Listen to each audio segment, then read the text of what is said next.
ડીસા તાલુકાના તલંગણા ગામે ધોધમાર વરસાદ પડતા 2 જ કલાકમાં 14 ઇંચને પાર વરસાદ પડતા અવિરત પાણી આવતા ઘરોમાં ને બજારોમાં પાણી ઘૂસી ગયા છે.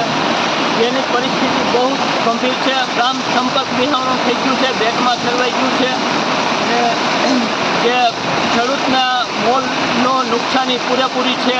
બધું જ સાફ થઈ ગયું છે. દરિયા જેવી જમીન થઈ ગઈ છે. અત્યારે સરકારને એવો આદેશ છે કે જેમ વહેલાસર સર્વે થાય તાત્કાલિક ધોરણે ખેડૂતને સહાય મળે એવી અપેક્ષા છે.